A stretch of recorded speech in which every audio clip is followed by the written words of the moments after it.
पुरस्कार दुनिया के मोअज़्ज़ज़ नाज़रीन, आज हम जिस मौजू पर गुफ्तगू करने जा रहे हैं वो है सैयद इरफान शाह के रवाफिज के साथ पुरस्कार ताल्लुकात। सैयद इरफान शाह साहिब की आजकल हालत देखकर मुझे बचपन में स्कूल दौर की एक कहानी याद आ जाती है। हमारे उस्ताद सुनाया करते थे कि किसी इलाके में एक गीदड़ था। एक दिन बाग में उसे कुछ खरबूजे मिले। ज्यादा खरबूजे देखकर गीदड़ खुशी से पागल हो गया। उसने एक खरबूजा उठाया, आधा खाकर बाकी आधे पर पेशाब कर दिया। फिर दूसरा उठाया, उसके साथ भी वैसा ही किया। करते करते उसने सारे खरबूजे तबाह कर दिए और घर आकर रात बड़े मजे और आराम की नींद सो गया। अगले दिन जब उसे भूख लगी तो दौड़ता दौड़ता फिर उसी बाग में पहुंचा, लेकिन सिवाय उन आधे आधे खरबूजों के उसे कुछ ना मिला। बिल आखिर जब भूख ने काफी तंग किया और कोई साफ खरबूजा ना मिला तो गीदड़ ने ऐसा काम किया कि तारीख में ज़रबुल मिसल बन गया। गीदड़ ने एक खरबूजा उठाया और ये कहकर खा गया कि कल इस पर पेशाब नहीं किया था। फिर उसने दूसरा उठाया और उसे भी खा गया। यहाँ तक कि एक एक करके गीदड़ सारे खरबूजे हजम कर गया। कुछ ऐसी ही सूरत हाल आज सैयद इरफान शाह की बनी हुई है कि कल तक जिन पर कुफर, गुस्ताखी और राफजियत के फतवे लगा लगा कर उनसे मुनाजरे करते रहे, आज उन्हीं को गले लगाना शुरू कर दिया। सैयदना अमीर मुआविया के गुस्ताख हनीफ कुरैशी को शाह जी ये कहे कि तुझे पैदा करने की बजाय बेहतर था कि तेरी माँ वट्टा जम लेंदी। आज वही हनीफ कुरैशी शाह जी की आंखों का तारा बन गया। बहरहाल मजीद कुछ कहने की बजाय इस जुमा पिंडी में सहाबा कराम के गुस्ताखों की गोद में बैठकर शाह जी ने जो कलिमात कहे जरा वो भी सुन लें। हजरत मखदूमुल मशाइख किबला शाहजादा पीर नकीबुर रहमान साहब दामत मालिकुम और हजरत पीर तरीक़त साहबजादा हसन हसीबुर रहमान साहब हाफिज़हुल्लाह ताला। अब जरा इसी हसन हसीबुर रहमान की कुछ अरसा पहले की वीडियो देखें जिसमें उसने रवाफिज का अकीदा बयान करते हुए अफजलियत सिद्दीक़ अकबर का इनकार किया था। मैं साबित करता हूँ सैयदा कायनात का मकाम सिद्दीक़ अकबर से भी ऊंचा है। सैयदा कायनात का मकाम सिद्दीक़ अकबर से भी ऊंचा है।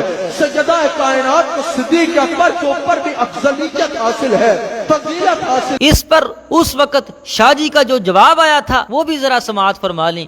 हजरत अबू बकर सिद्दीक को सारी उम्मत से अफजल समझने की मजबूरी मुझे इससे मौला अली की है। मौला अली फरमाते हैं जो ना समझे अली अबू बकर को अफजल इल्ला जल्लतहु हद्दल मुफ्तरी। फरमाते हैं अगर मैंने पाया ना किसी को कि वो मुझे अबू बकर पर अफजलियत देता है और उमर पर कहता है कि अली अफजल है तो मैं उसको छोड़ूंगा नहीं, मैं उसे 80 कोड़े मारूंगा। कितने कोड़े?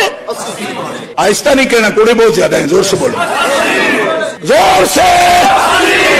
हमारे पास कुरान है जो कहता है सबसे अफजल अबू बकर सिद्दीक। हमारे पास बुखारी है जो कहती है सबसे अफजल अबू बकर सिद्दीक। और तू क्या सैयद है? हमारे पास सैयदुल अरब वल अजम है मौला अली शेर खुदा जो ये कहता है जो मुझे अबू बकर उमर से अफजल समझेगा मैं उस खबीस को 80 कोड़े मारूं। सिद्दीक़ अकबर के ऊपर भी अफजलियत हासिल है, फजीलत हासिल। अब आइए जरा मैं आपको दिखाऊं कि जब मुफ्ती मुनीबुर रहमान साहिब ने इसी हसन हसीबुर रहमान के बारे में जीदा मजदहू के अल्फाज बोले तो शाह जी के रिश्तेदार सैयद मुजफ्फर शाह ने उनके बारे में क्या कहा था। मैं उनकी इस पर तहसीन करता हूँ।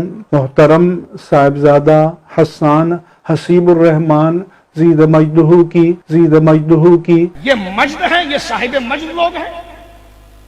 मजद बुजुर्गी को कहते हैं। जो साहबा को गालियां दे वो मजद वाले हैं। जो सिद्दीक अकबर की गिरबान में हाथ डाले वो मजद बुजुर्गी वाले हैं।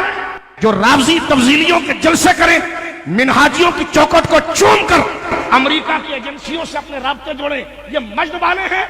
आपकी शिकायत मशकूक हो गई, आपकी कज़ा मशकूक हो गई। ऐसे लोग जो दुनियादारों को मजद कहे तो वो खुद कितना मजीद होगा वो आपको समझ में। जी जनाब, देखा आपने। अब मैं जरा मुजफ्फर शाह साहब से पूछना चाहता हूँ कि जनाबे वाला आप इस कदर नडर हैं कि बरेली शरीफ के 1 लाख अहादीस के हाफिज मुहद्दिस कबीर अगर जलाली साहब की हिमायत करें तो आप उनको समझाने निकल पड़ते हैं और चने बेचने की बातें करने लगते हैं। आज इरफान शाह साहिब जो आपके रिश्तेदार भी हैं उनको कब समझाने निकलेंगे? जो जुर्म मुफ्ती मुनीबुर रहमान साहिब का था क्या वही जुर्म बल्कि इससे ज्यादा शाह जी का नहीं है कि मुफ्ती मुनीबुर रहमान ने तो सिर्फ वीडियो में जीदा मजदहू कहा था और आपने उनके मुफ्ती होने का ही इनकार कर दिया। आपकी शिकायत मशकूक हो गई, आपकी कज़ा मशकूक हो गई। जबकि शाह जी तो उनके घर जाकर बाप बेटे की गोद में बैठकर क्या कह रहे हैं। हजरत मखदूमुल मशाइख किबला हसन हसीबुर रहमान साहब हाफिज़हुल्लाह ताला इनकी मौजूदगी में इनके ज़ेर साया انہی کے ارشاد پر آ کر آپ کی خدمت میں حاضر ہے۔ سنا آپ نے، مخدوم المشائخ یعنی شاہ جی اس کو اپنا آقا مان رہے ہیں اور خود کو اس کا ملازم، نوکر اور خادم کہہ رہے ہیں، یعنی کہ اس شخص کا اور اس کا بھی۔ اور پھر آگے کیا کہا؟ حضرت قبلہ پیر نقیب الرحمان صاحب دامت برکاتہم العالیہ، حضرت قبلہ صاحبزادہ حسان حسیب الرحمان صاحب حفظہ اللہ تعالی، ان کے فیوض و برکات میں اور ترقیاں فرما اور ان سے ایک عالم کو مستفید فرما۔ یا اللہ ایسی شخصیت سے اپنے دین کی خدمت کے کام کو قبول فرما۔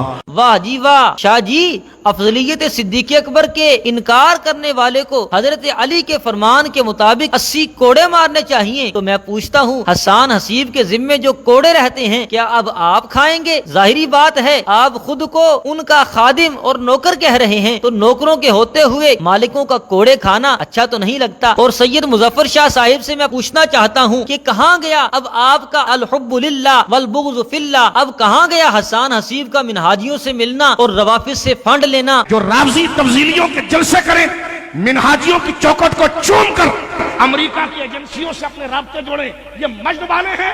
آج تم سب مل کر پروگرام کر رہے ہو، تم سب کا ٹانکا صرف اپنے کام کے لیے پھنسا ہوتا ہے کہ ماحول بنا ایک طرف رافضی حضرت ابوبکر صدیق کو ظالم کہہ رہا ہے، غاصب کہہ رہا ہے، اس وقت میں ان جعلی لوگوں کی کلپ صحابہ کے خلاف آئے تو آپ کو فیصلہ نہیں پتا، اسی وقت آپ نے کلپ جاری کرنا ہے۔ مجدہم کا توجہ ہے۔ اور ایسا شخص جس کی پوری زندگی اس قسم کے فضولیات اور شیعت کے عقیدے پر گزری، اس کو 1 منٹ میں چھٹی دے دینا صرف یہ کہہ کر کہ اہل سنت کے مسلمات پر پہرا دو۔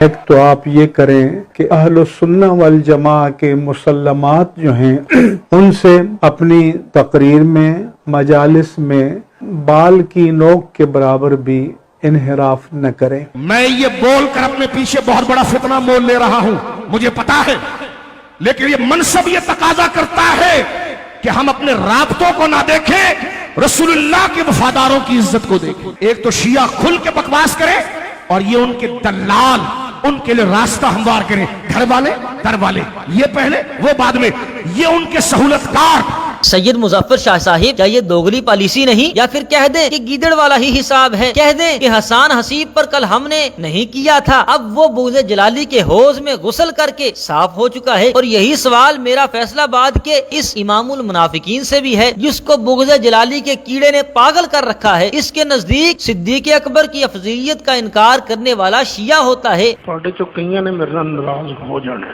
ਜਿਹੜੀ ਗੱਲ ਮੈਂ ਕਰਨ ਲੱਗਾ, ਲੇਕਿਨ ਮੈਂ ਕਰਾਂ ਕਿ ਜਿਸ ਮਨਸਬ ਤੇ ਮੈਂ ਬੈਠਾ ਇੱਥੇ ਸੱਚੀ ਗੱਲ ਕਰਨੀ ਪੈਂਦੀ। ਪੀਰ ਨਸੀਰ ਆਖਰੀ ਉਮਰ 'ਚ ਵਾਬੀ ਵੀ ਹੋ ਗਿਆ ਸੀ, ਸ਼ੀਆ ਵੀ ਹੋ ਗਿਆ ਸੀ। ਹਾਂਜੀ, ਬਕਾਇਦਾ ਕਿਤਾਬਾਂ ਲਿਖੀਆਂ ਨੇ, ਤੁਸੀਂ ਉਹਨਾਂ ਕੋਲੋਂ ਮੰਗਦੇ ਹੋ ਜਿਹੜੇ ਸੂਲੀ ਤੇ ਲਟਕੇ ਨੇ। ਦੂਸਰਾ, حضرت امیر معاویہ ਨੂੰ ਖੁੱਲਮ ਖੁੱਲਾ ਸਹੀ ਨਹੀਂ ਸੀ ਕਹਿੰਦਾ। تیسرا سیدنا علی مرتضی کرم اللہ تعالی وجہ الکریم دی افضلیت دا بھی قائل سی۔ اسی انہوں سید نہیں مندے جڑا سونے دا بندا نہیں، اسی تے پیر مہر علی شاہ صاحب دے بنے تاں کہ وہ سرکار دے بن گئے، نہیں تو اور تے شیعہ سید تھوڑے پھر دے نے، نہیں تو اور تے شیعہ سید تھوڑے پھر دے نے۔ جب سید اثر کے نزدیک پیر نصیر افضلیت صدیق کا انکار کرنے کی وجہ سے شیعہ ہوا تو یقیناً ان کے نزدیک یہ بندہ بھی شیعہ کہلایا، اور اس شیعہ کے ساتھ بیٹھنے والا یہ بندہ، اس کے بارے میں کیا کہیں گے؟ جو شیعہ کو اپنا امام اور خود کو اس کا خادم کہے، اس کا حکم کیا ہوگا؟ امام المنافقین صاحب شیعہ کو امام ماننے والے سید عرفان شاہ سے اعلان لا تعلقی کب کریں گے؟ یا آپ نے بھی گیدڑ والا ہی حساب کرنا ہے؟ مجھے تو حیرانگی ہے اس بات پر، کیا سید عرفان شاہ صاحب کو کوئی صحیح العقیدہ سنی نہیں ملا اپنے ساتھ بٹھانے کے لیے؟ آپ ان کی جتنی بھی ویڈیوز دیکھیں گے، یا تو یہ روافظ کا ایجنٹ بیٹھا ہوگا، یا یہ 7 منزل والا جعلی پیر، یا یہ پنڈی کا چور، اور اب یہ صدیق اکبر کی افضلیت کا انکار کرنے والے اس رافضی ٹولے کے ساتھ۔ کیا ان لوگوں کو ساتھ بٹھائے بغیر آپ کے چنے نہیں بکتے؟ باقی اپنے سنی مسلمان بھائیوں سے بس اتنا کہوں گا، سونا جنگل رات اندھیری، چھائی بدلی کالی ہے، سونے والوں جاگتے رہنا، پنڈی کے چوروں کی رکھوالی ہے۔